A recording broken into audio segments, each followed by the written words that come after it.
जय हिंद दोस्तों, आप सभी का बहुत बहुत स्वागत है मेरे YouTube चैनल पे। आज NCERT की जो सार संग्रह की क्लासेस हैं, इसमें हम आपको ब्रिटिश राजनीतिक एवं प्रशासनिक नीतियों के बारे में पढ़ाने वाले हैं। तो पॉलिटी की क्लासेस आपकी कंप्लीट हो चुकी हैं। अब हमारी क्लासेस किसकी चल रही हैं? मॉडर्न हिस्ट्री की। तो जो भी बच्चे क्लासेस को अगर फॉलो करना चाहते हैं तो कृपया करके मैं आपसे रिक्वेस्ट करूंगा कि आप क्लासेस को सीरियल वाइज फॉलो कीजिए, जिनसे आपको दिक्कत ना हो और हर चीज़ अच्छे से समझ आए। ठीक है, चलिए क्लासेस को शुरू करते हैं। ब्रिटिश राजनीतिक एवं प्रशासनिक नीतियाँ। तो अगर हम बात करें अंग्रेजों का भारत पर जो वास्तविक राजनीतिक नियंत्रण था, ये कब प्रारंभ हुआ था? तो अगर आपसे क्वेश्चन आए कि भारत पर ब्रिटिश राज्य का वास्तविक और राजनीतिक नियंत्रण कब हुआ था, तो ये जो इलाहाबाद की संधि हुई थी वर्ष 1765 में, उसके बाद से अंग्रेजों ने भारत पर वास्तविक रूप से नियंत्रण कर लिया था। किसमें? राजनीतिक क्षेत्र में। बंगाल में द्वैध शासन, बंगाल में द्वैध शासन किसके द्वारा लागू किया गया था? तो बंगाल में जो द्वैध शासन प्रक्रिया है वह क्लाइव के द्वारा लागू किया गया था। क्लियर? वर्ष 1772 में किस गवर्नर ने द्वैध शासन को समाप्त किया था? तो वॉरेन हेस्टिंग। वॉरेन हेस्टिंग ने द्वैध शासन को समाप्त किया था वर्ष 1772 में। और लागू किसने किया था? क्लाइव ने। तो द्वैध शासन को लागू करने वाला क्लाइव और शासन को खत्म करने वाला वॉरेन हेस्टिंग। ठीक है, चलिए आगे बढ़ते हैं। भारत में न्यायिक सेवा का जन्मदाता, भारत में न्यायिक सेवा का जो जन्मदाता है उसे भी हम वॉरेन हेस्टिंग को ही माना जाता है। तो द्वैध शासन को खत्म करना या फिर न्यायिक सेवा का जन्मदाता वॉरेन हेस्टिंग। ठीक है, वॉरेन हेस्टिंग के कार्यकाल में रेगुलेटिंग एक्ट 1773 के अंतर्गत वर्ष 1774 में कलकत्ता में सुप्रीम कोर्ट की स्थापना की गई थी। इसके प्रथम मुख्य न्यायाधीश सर एलिजा इम्पे थे। तो ये इंपॉर्टेंट पॉइंट है। क्या बोल रहा है, ध्यान से समझिएगा इसको, कि जो वॉरेन हेस्टिंग था उसी के कार्यकाल में रेगुलेटिंग एक्ट 1773 आया था और उसके तहत वर्ष 1774 में कलकत्ता में जो सुप्रीम कोर्ट है उसकी स्थापना की गई थी। तो जो आज के टाइम में आप सुप्रीम कोर्ट देख रहे हैं, इसकी स्थापना कलकत्ता में हुई थी 1774 में। ठीक है, और इसके उस टाइम पे मुख्य न्यायाधीश कौन थे? Sir Elijah Impey. Clear? Bharat में पुलिस सेवा एवं सिविल सेवा का जन्मदाता किसे कहा जाता है? तो कॉर्नवालिस को कहा जाता है। किसे कहा जाता है? कॉर्नवालिस को। क्लियर?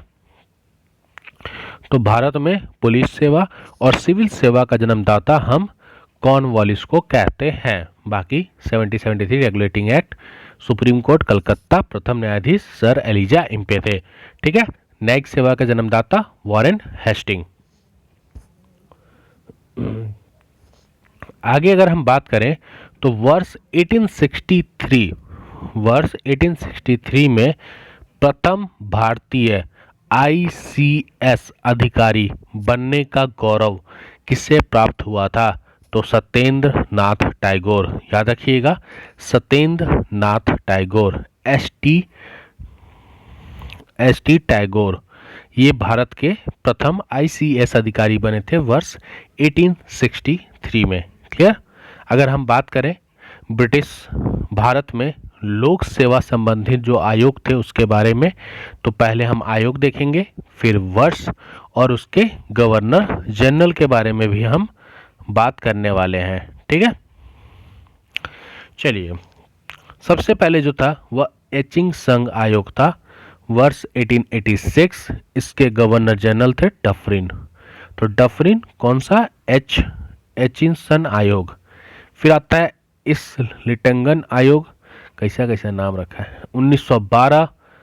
हार्डिंग 2 और ली आयोग 1923 आपके रीडिंग।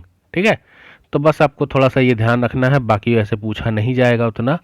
लेकिन एचिंग आयोग, इस्लिंगटन आयोग और ली आयोग एक बार पूछा गया था।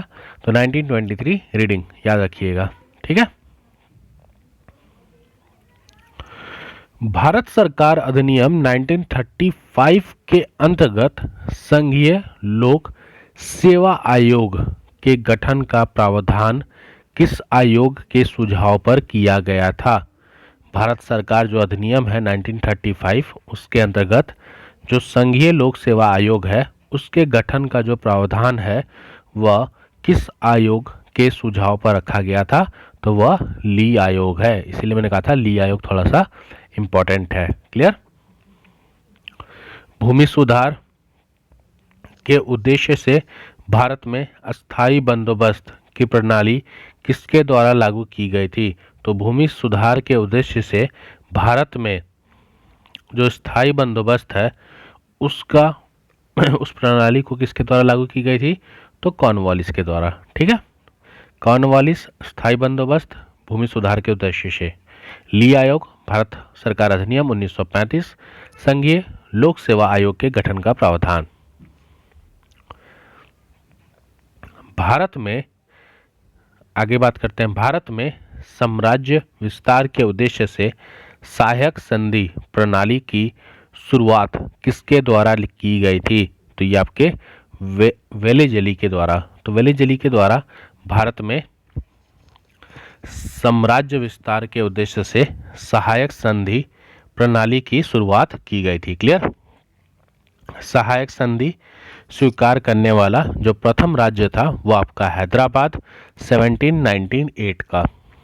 क्लियर? सहायक संधि स्वीकार करने वाला जो प्रथम राज्य था वो आपका हैदराबाद था 1798। और साम्राज्य को विस्तार करने के उद्देश्य से वेलिजली ने सहायक संधि की शुरुआत की थी।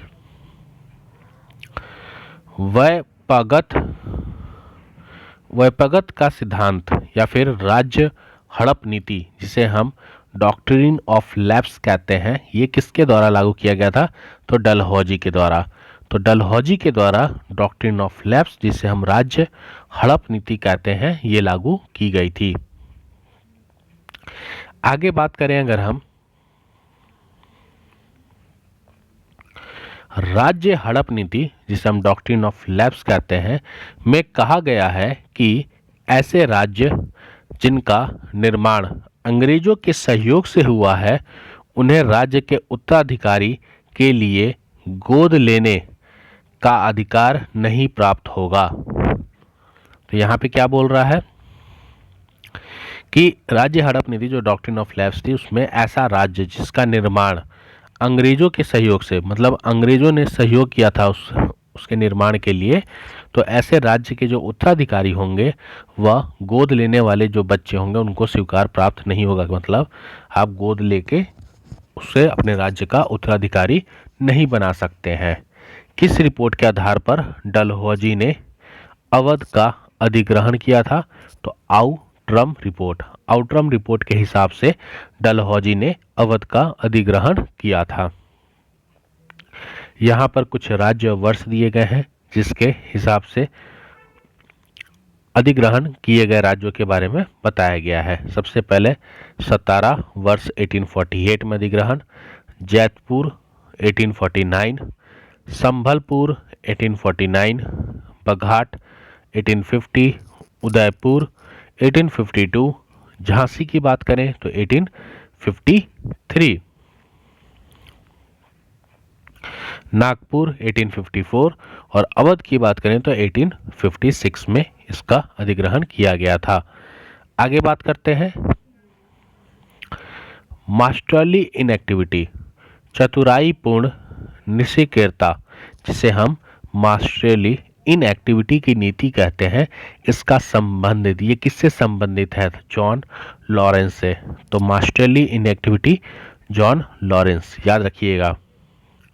किस गवर्नर जनरल के कार्यकाल में भारत पर ईस्ट इंडिया कंपनी का शासन समाप्त हो गया था? तो ये कैनिंग था। ठीक है, क्वेश्चन पूछेगा आपसे कि किस गवर्नर जनरल के कार्यकाल में भारत पर ईस्ट इंडिया कंपनी का जो शासन था वो पूरी तरीके से समाप्त हो गया था। तो ये लॉर्ड कैनिंग थे, कैनिंग, ठीक है, नॉट लॉर्ड। वर्ष 1861 में भारतीय दंड संहिता, जिसे हम इंडियन पैनल कोड कहते हैं, आईपीसी, किसके कार्यकाल में निर्मित की गई थी? तो ये भी कैनिंग के कार्यकाल में। क्लियर? तो भारत पर ईस्ट इंडिया कंपनी का शासन समाप्त होना और 1861 में भारतीय दंड संहिता का निर्मित होना, ये सब कैनिंग के कार्यकाल में किया गया था। राज्य उपाधि अधिनियम 1876 पारित करके महारानी विक्टोरिया को केसर ए हिंद की उपाधि प्रदान की गई थी। तो राज्य उपाधि अधिनियम 1876 में पारित करके जो महारानी विक्टोरिया थी उसे केसर ए हिंद की उपाधि प्रदान की गई थी, याद रखिएगा।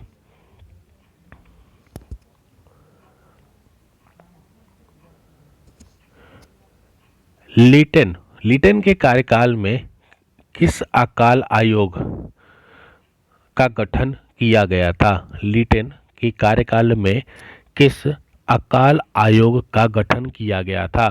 तो इसका राइट आंसर हो जाएगा स्टैचुरी आयोग। 1880 ईस्वी में भारत का पहला अकाल आयोग था। तो भारत का प्रथम अकाल आयोग 1880 ईस्वी में स्टैचुरी आयोग। भारत में अस्थाई शासन का जनक, भारत में अस्थाई शासन का जनक किसे कहा जाता है? तो रिपन को। तो भारत में अस्थाई शासन का जनक रिपन को। और अकाल आयोग पहला कौन सा था? स्टैचुरी आयोग, याद रखिएगा। अगर हम बात करें ब्रिटिश के विभिन्न क्षेत्रों का अधिकार, देश, वर्ष और गवर्नर जनरल की, तो सबसे पहले बात करते हैं नेपाल की। नेपाल 1816। गवर्नर जनरल इस टाइम कौन थे? हेस्टिंग थे। सिंध की बात करें तो वर्ष 1843 एलन ब्रो।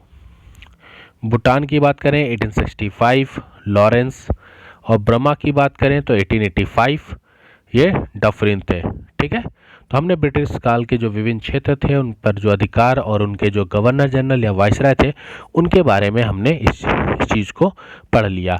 आगे अगर बात करें हम तो 1849 में ब्रिटिश शासन में पंजाब का विलय हुआ था और उस समय डलहौजी 1848 से लेकर 1856 तक भारत का गवर्नर जनरल था। तो 1848 से 1856 तक भारत का गवर्नर जनरल डलहौजी था और 1849 में ब्रिटिश शासन में पंजाब का विलय हुआ था। क्लियर? आपको सारे पॉइंट्स क्लियर हो गए होंगे कि ब्रिटिश राजनीतिक एवं प्रशासनिक की नीतियाँ क्या थी। सारी चीज़ों को हमने बहुत ही अच्छे तरीके से theory wise line by line clear किया है। वीडियो अच्छा लगा तो आप इस वीडियो को लाइक करें, अपने दोस्तों में, फ्रेंड सर्कल में शेयर करें, कमेंट करके अपने थॉट्स, अपने व्यूज़ और अपने डाउट रख सकते हैं। चैनल को सब्सक्राइब कर लें जिससे आपको टाइमली वीडियोस के अपडेट्स मिलते रहें और मुझे भी मोटिवेशन मिलता रहे कि मैं आपके लिए रेगुलर ऐसी वीडियो बनाता रहूं। ठीक है, मिलते हैं अपने नए वीडियो में। जय हिंद, जय भारत।